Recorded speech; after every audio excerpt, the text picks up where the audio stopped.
मेरी कुछ नहीं यार, मैं I am again at the red carpet and it's fun, it's always fun to actually host the red carpet because you know बहुत लोग बोलते हैं कि आप रेड कार्पेट ही सिर्फ क्यों होस्ट करते हो. I think I take it in a very fun way in the sense that I think I get good content from people.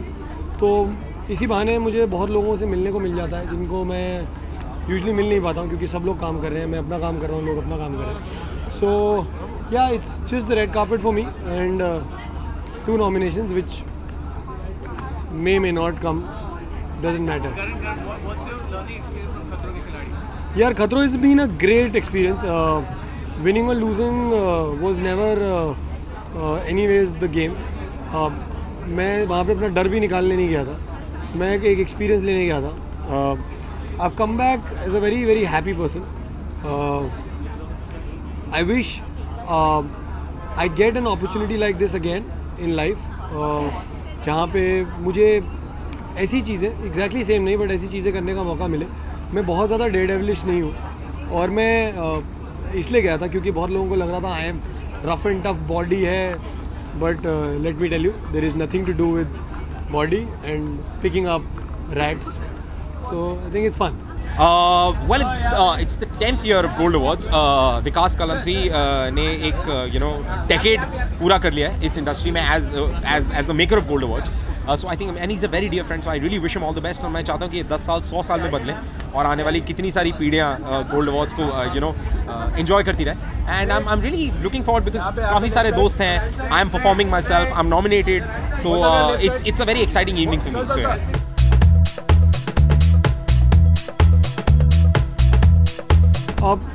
It was I think pain in Spain is just a catchphrase. They'll never give you pain.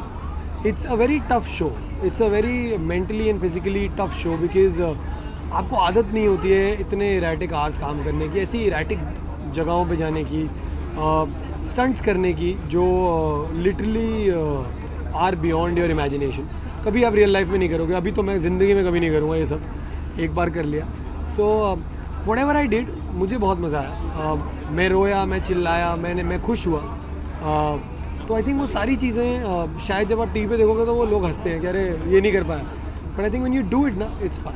A lot of them यार. I think Ritvik is very competitive, Ravi is very competitive, Shantanu, Nia, everybody, like a lot of them, like जिनसे मैं कभी सोचता नहीं था वो ज़्यादा actually competitive निकले. Ritwik obviously I knew he is going to be very good. He's an all-rounder. और I think a lot of people thought I would do a lot. I did, but not in the aspect that a lot of people would. But I did my thing. मुझे बहुत मज़ा आया. I enjoyed it. अरे मेरे भाइयों, खतरों की खिलाड़ी was an outstanding experience.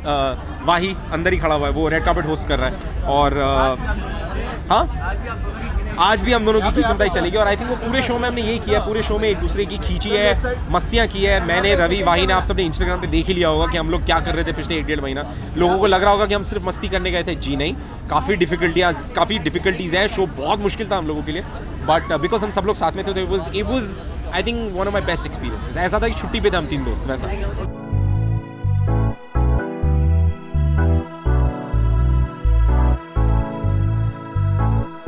यार I actually haven't red about it. मैं ज़्यादा पढ़ा नहीं है उसके बारे में, तो मैं कमेंट नहीं दे पाऊँगा. I just got to know that it's just getting things more expensive. So I will have to sit with my CA for that and whatever happens at the end of the day we are actors. पहले service tax था, अभी GST है. I don't know if it's called general service tax. I have no idea about it. I have not read about it, so I can't comment on it. But whatever it is, my CA pays my dues. I will pay my GST. So, thank you so much guys. Thank you. भाई GST ने honestly GST के बारे में मुझे पिछले कुछ 5-6 महीने से पता था कि वो लागू होगा. पहले वो कह रहे थे कि जून जुलाई तक आ ही जाएगा. सो अब फाइनली 18% पे सर जी ने लॉक कर दिया. और ऑनेस्टली कहूँ तो जब ये GST प्रपोजल आया था और जब इसकी बातें चल रही थी तो हमें बताया गया था कि जितने भी सारे आपके टैक्सेस हैं उनको माइनस करके रिड्यूस करके एक टैक्स बनाया जाएगा जो हमारे लिए शायद फ़ायदेमंद होगा. आई एम सॉरी, लेकिन अब तक तो मुझे कोई फ़ायदा नज़र नहीं आ रहा हमारी नॉर्मल पब्लिक के लिए. एंड आई जस्ट होप कि ओवर टाइम ये फ़ायदेमंद हो. बट फिलहाल इन दी इमीडिएट व्यू GST बिल्कुल फ़ायदेमंद नज़र नहीं आ रहा, क्योंकि सब कुछ बहुत महंगा हो गया है. So I really hope and pray that it goes well.